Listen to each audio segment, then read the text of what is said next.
Hello, I'm Jack Cumming, and for those who don't know me, I love helping organizations and businesses to succeed. My topic today is about developments that I see transforming American practices over recent decades. That topic is change and continuity in organizations. I want to thank Haley DiDonato for bringing me to this topic. She was reluctant to suggest a topic. Haley is very committed to putting residents first. Welcome, Haley, to CPTS. As an undergraduate, Haley majored in economics to better understand business, and then she pursued social work as a graduate student, following her parents' commitment to human relationships. When we talked, I wanted to find what might interest her, thinking that might be sufficiently interesting for all generations that it would be of interest to residents as well. That discussion brought us to our topic. We are very blessed to live in this sanctuary for aging on the beach in the village of Carlsbad. We are the fortunate ones. We too are caught up in the sweep of history and the unending stream of changes that defines our lives and culture. And that brings us to our topic for today. On an overcast, rainy day in January 1989, I picked up a memorandum from my inbox and read that I and 6 of my fellow senior officers would be leaving employment at the end of the month. That was a shock. Of course, I had some intimation that big changes might be afoot. Our company had been sold by one Wall Street tycoon, Jerry Tsai, to another, Sandy Weill, the CEO of Citicorp. He had sent a due diligence team to take stock of our business, and it was clear that the politics favored that team over those of us in the existing leadership. It was the era when greed was considered good.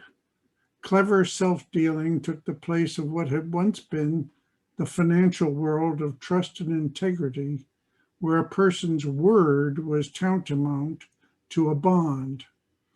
Within just a very few years after my employment terminated, the once flourishing business collapsed and had to be liquidated. The customers were the losers. The tycoons were the winners. Such political jockeying and self-dealing is common in many organizations.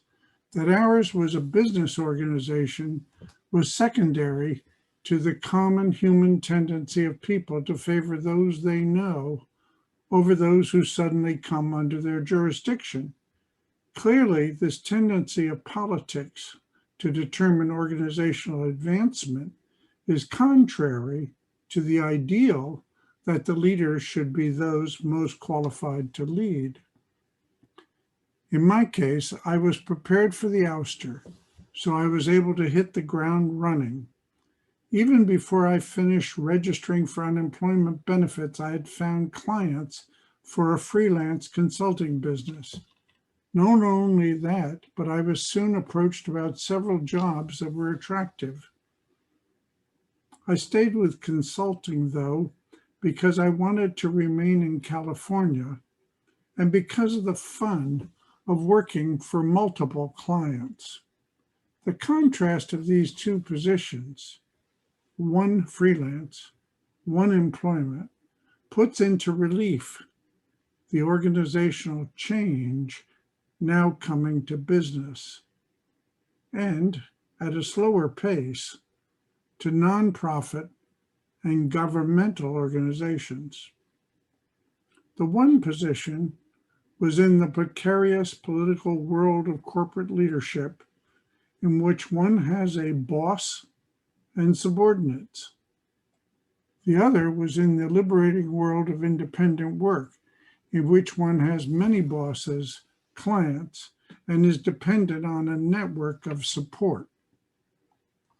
Hierarchical organizations have persisted through history primarily as the command structures for warfare, but also as the ladder of progression in administrative bureaucracies.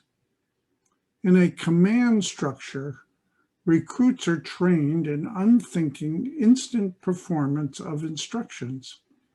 For the military, it is inculcated through drill on the parade ground. In a time when battlefield instructions had to be heard over the din of war, the chain of command hierarchy was essential. In a hierarchical organization, insubordination is comparable to treason in the disdain it evokes. On a battlefield, it can mean disaster. In our time, there has been a dramatic change in communication. First, radio, and then the internet have given us a new world of instant global interconnectivity. Today, it is as easy to confer with someone halfway around the world as it is to chat with your next door neighbor. Think back to 1970, just 50 years ago, a time most of us recall vividly. Global communications then was possible, but it was so expensive that only governments could readily afford it. And even then, it required a stultifying formality. Fast forward to 2011, and we have engraved in our minds the picture of the President of the United States in Washington, D.C., watching in real time the assault on Osama bin Laden in Abbottabad, Pakistan. Let's pause here to set these fast-moving developments into perspective. We've alluded to the instant command capability that has been central to military operations from ancient times till today. The military remains the most visible form of organizational structure. Its leaders wear their position in the hierarchy visibly on their uniforms. Those very uniforms impose a kind of collective appearance. Moreover, military persons wear their resume visibly on the front of their dress uniforms. Of course, it's encoded into ribbons, but it's a resume nonetheless. The epitome of the military structure is the Swedish square. Its history and origins are somewhat obscure, but its effectiveness came to the fore in the 30 Years' War when Sweden's Protestant young king, Gustavus Adolphus, prevailed against the Catholic Count Tilly. Those who were in the Marine Corps will recognize the Swedish square. Here's how it worked. It took time to reload a musket every time it was fired. That left the rifleman vulnerable. To overcome this vulnerability, Gustavus Adolphus drilled the troops in a 12-man square of 3 fire teams each. The 3 fire teams lined up, one behind the other, to form a square, 3 ranks deep by 4 musketeers wide. The front fire team would fire and kneel to reload. The second fire team would fire over their heads, then kneel to reload, at which point the third fire team fired over the heads of the 2 fire teams in front of them. By then, the front fire team was reloaded and ready to stand and fire. The challenge is immediately obvious. It was very important that each person in the square squad, as the Swedish square came to be known, had to kneel, fire, or stand in a uniform wave of sequence, or the result would be mayhem. Close order drill was introduced to ensure that the 12 musketeers would function as a perfected unit.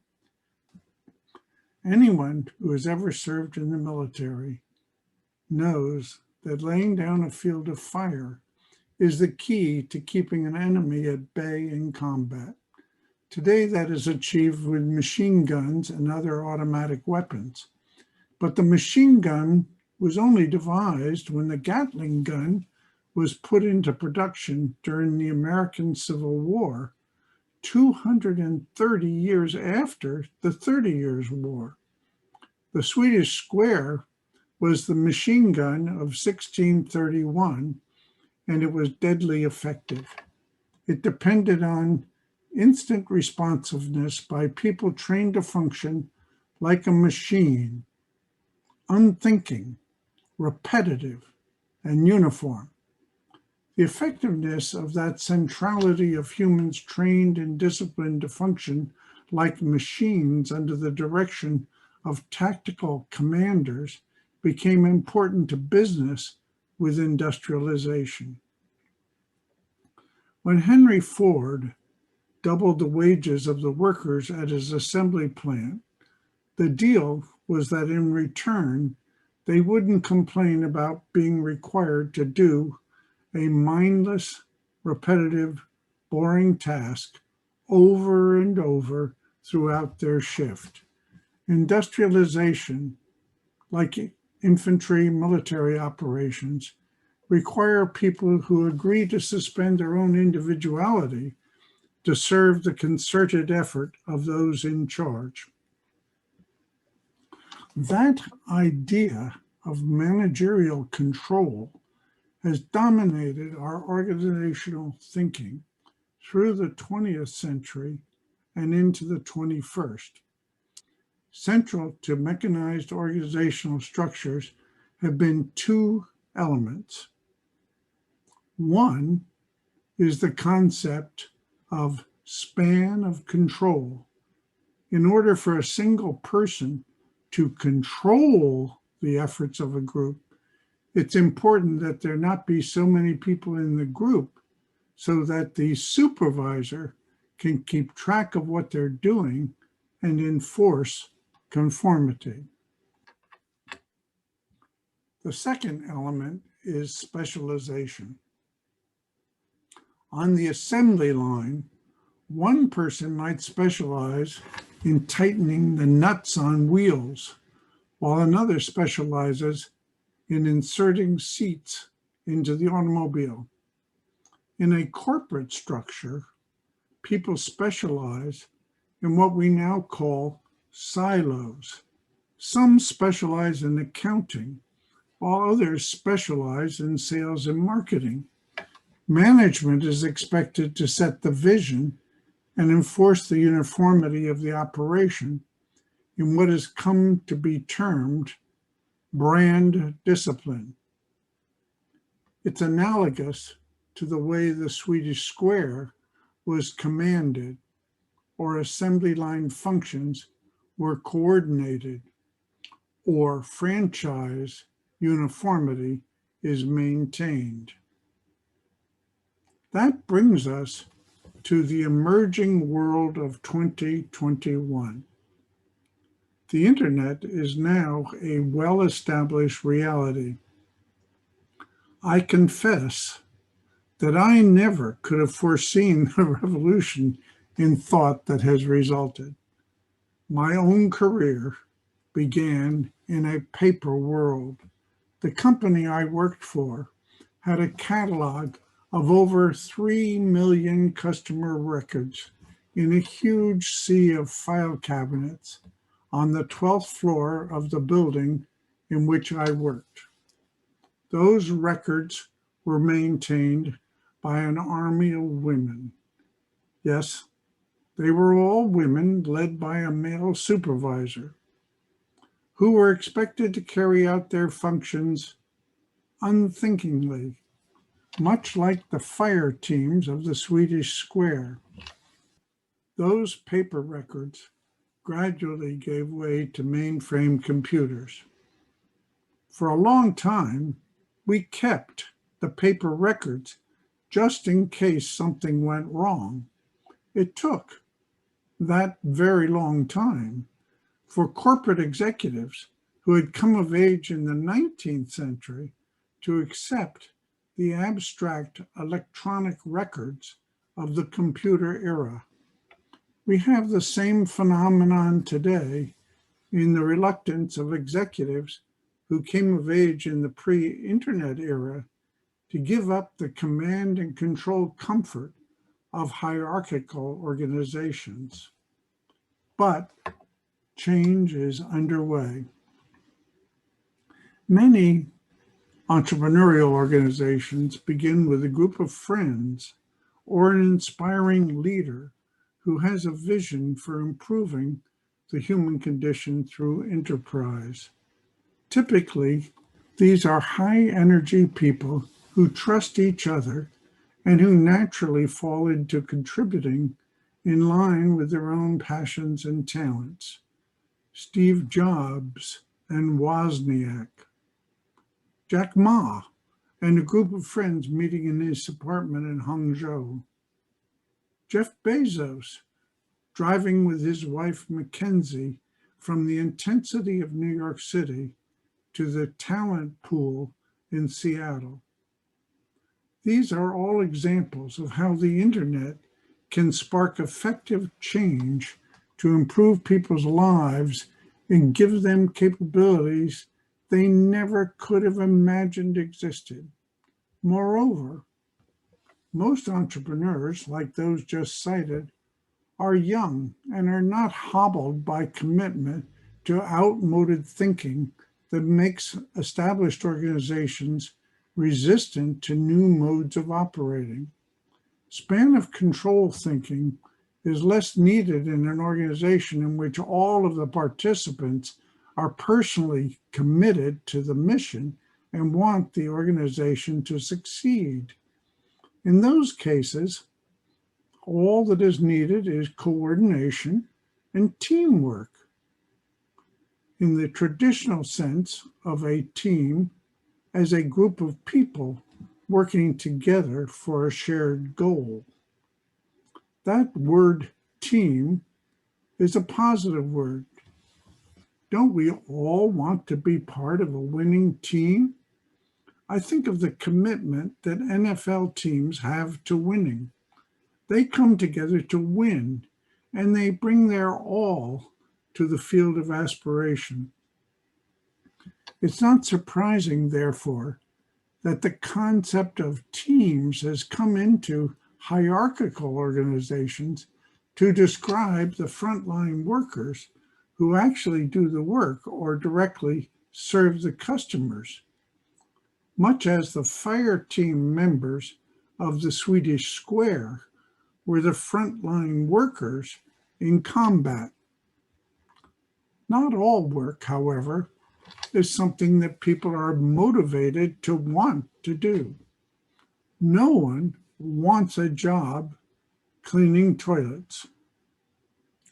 I know. I worked once as a trainee in a Woolworth store, and one of my jobs was to keep the commodes clean and working. Those people have to be supervised and checked to be sure that the work is done consistent with corporate standards. The traditional supervisory wisdom was, people don't do what you expect, they do what you inspect. People in unsavory jobs try to get by more than they are motivated to excel. In those cases, it's disingenuous for the first level foreperson to speak of my team as though the supervisor were more a coach than a military-style disciplinarian. That brings us back to our subject. We are examining the change which is taking place in organizations to empower people, to liberate people, and to give them dignity. That young man, who I once was, who was reaching my arm down deep into toilets through unpleasant circumstances to clear and clean whatever, deserved to have the full dignity of our humanity. Cleaning toilets was once considered to be woman's work, and young girls were raised to think of themselves as minions. They were taught to find a husband to get behind and support. They were expected to serve and to give and never to aspire. That elevation of the dignity of all human beings to be all that they can be is part and parcel of the organizational revolution that is taking place right before our very eyes. The military evolution, from the earliest times till today, has been more organization-oriented than technology-oriented. That's beginning to change, but the military is still noted for its hierarchical organization. That's true not only of our military, but of all of our organizations. The internet is grounded in technology, but it is freeing human capability. Collectively, we are stronger when everybody is able to contribute freely as a fully respected member of the team and not just as a subordinate to a command and control structure. For me, that abrupt, unceremonious dismissal in 1989 from a senior position in a corporation to which I had given my loyalty turned out to be a moment of liberation.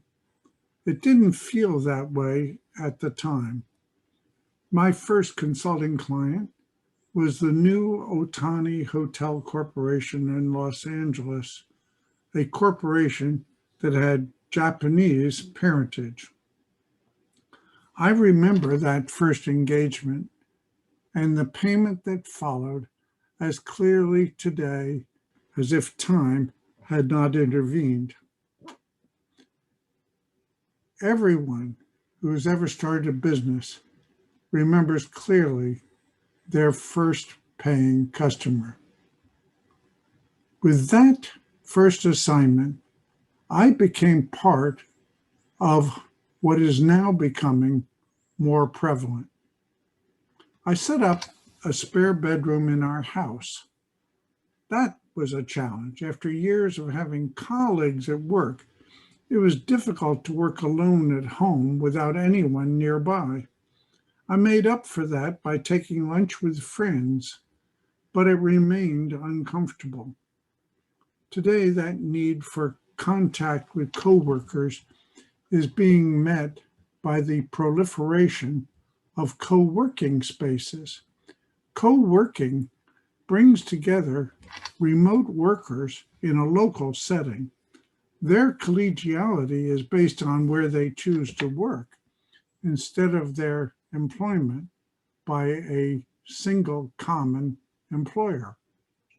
COVID-19 has dramatically accelerated the trend toward remote working, while at the same time inhibiting the co-working opportunity. It's likely that remote working will persist after the pandemic and that co-working will resume its growth trajectory. Now take these developments and think of them in light of the connectivity that the internet now makes possible. No longer is span of control critical to the communication of a message from the executive leadership to the workforce. Increased capture of transaction data at the point of service makes it possible to manage without the intervening command levels. Moreover, when people take on a task voluntarily without the coercion of a command context, they preserve their dignity and freedom even as they clean those toilets or carry out other unpleasant tasks. There is a name for this new form of organization. It's called the gig economy. Gigs tend to be more menial tasks like Uber or Lyft drivers. Higher level professional services are often called freelance or project work. Truth to tell, they're all the same. Incidentally, one of Front Porch's directors, Marian McGovern, is the author of the book Thriving in the Gig Economy. She is considered one of the first to have seen the potential for this form of work organization, and she is an enthusiastic proponent of flattened organizations. Internet connectivity is making possible the virtual corporate concept in which only a handful actually come to work physically. The rest of the staff work remotely. This doesn't work well, though, for businesses in which physical contact is essential, as is the case with long-term care services. It's not surprising that businesses providing such contact services have retained the hierarchical structures that are slowly being phased out elsewhere. There are some efforts underway to extend the business savings and employee freedom to shift-driven businesses as well. That would work similarly to the way that Uber and Lyft ensure that there are always rides available 24 hours a day, 7 days a week. The title of this talk is Change and Continuity in Organizations. The continuity is that organizations will always be how people come together to achieve a common purpose. We are better together than we are apart. Moreover, organizations will always require structure. The change, though, will be as dramatic as was the introduction of the Swedish square at the Battle of Breitenfeld in 1631.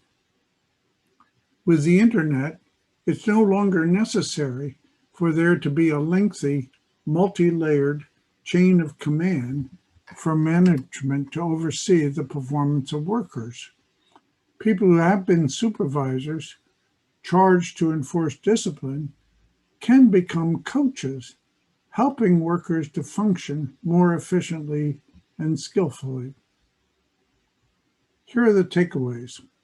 First, the internet is flattening organizational structures by allowing immediate connection and monitoring across functional layers. Second, those enterprises that retain the cost and variability of hierarchical supervisory structures are being supplanted by businesses that are more action-oriented.